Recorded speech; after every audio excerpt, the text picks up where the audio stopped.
Now let me ask you, because I'm going to just give you a taste of what's in the book. Has anybody here heard the name or know the name Milton Glaser? Does that ring any bells for anybody? Yeah, it rarely does. Unless you're kind of a design geek, you won't have heard of Milton Glaser. But you will know what he is most famous for, because Milton Glaser is the man behind this. He designed the I Love New York logo. And this, in fact, is what he sketched out on the back of a taxi on the way to this initial meeting to actually pitch the idea to go, how do we get people to come and visit New York, because nobody wants to visit us in the 1970s. So Milton Glaser designed this, but he also wrote a book called Art is Work. Now, this is not a book that you need to rush out and get, because it's mainly a coffee table book with lots of pictures of his designs, and unless you're into those sort of things, you're not going to be interested. But at the start of his book, he says something very interesting. He says this: everything you do, not just your life here as a Googler, but beyond that, everything you do falls into one of three different categories. It's either bad work, good work, or great work. Bad work, good work, or great work. And it's a model, it's a simple model, and I love models. My theory is all models are wrong, but some are useful, and I think this is a wrong, useful model, right? Okay, so bad work, good work, and great work, and what I like about this is it's kind of intuitive, right? You start to get a sense of what it is right away. So what do you think I am talking about when I say bad work? What do you think I mean? This is an interactive session, by the way, so yeah, it's not a rhetorical question. So what do you reckon? His work. His work, yeah. Well, his reputation does precede him, so I understand that, yeah. Bad work, what do you reckon? Laziness, could be. Yeah, what else?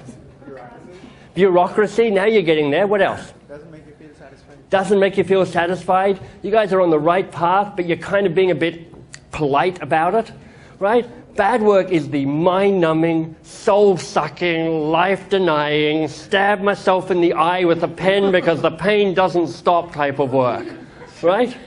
It's bureaucracy, it's pointless meetings, it's paperwork, it's processes that tangle you up. I mean, it's like it just is there.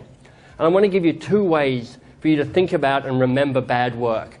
Here's a question. Does anybody know what this animal is? A koala bear? You're on the right continent, but you're so wrong, right? Not a koala bear. What else? It's not a Tasmanian devil. It's not a wallaby. Wallabies are like baby kangaroos. It's a wombat, right? It's a wombat. And there's a reason I am showing you a wombat, okay? Apart from going, come on people, why haven't you been to Australia and actually met a wombat? They're kind of cute. They're like small hairy hippopotamuses, kind of, I guess. A wombat stands for a waste of money, bandwidth, and time. And I think that's actually a pretty good definition of what bad work is. Waste of money, bandwidth, and time. I'll give you another way of remembering bad work. In the UK, there's a company called Richer Sounds.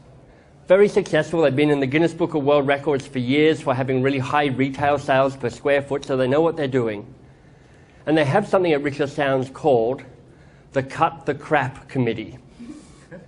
And the job of the Cut the Crap Committee is basically to go hunting wombats. It basically says, look, in a complex organization where we try and set up rules and structures so that we stay focused on what we're trying to do, bad work just inevitably happens. It grows like weeds through the sidewalk. And the Cut the Crap Committee, they take high potential managers every year, put them on this committee, and their job is to try and eliminate some of the bad work that is just springing up around them. So that's bad work. That makes sense? Good work. What do you think good work is about?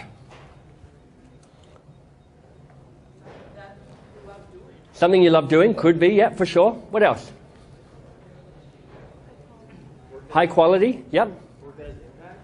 Work that has impact. You know, you're on the right path for sure. The best way I can tell you about good work is it is your job description, right? It is work that is productive and efficient and focused and gets things done. It's what your boss wants you to do. It's what your boss's boss wants you to do.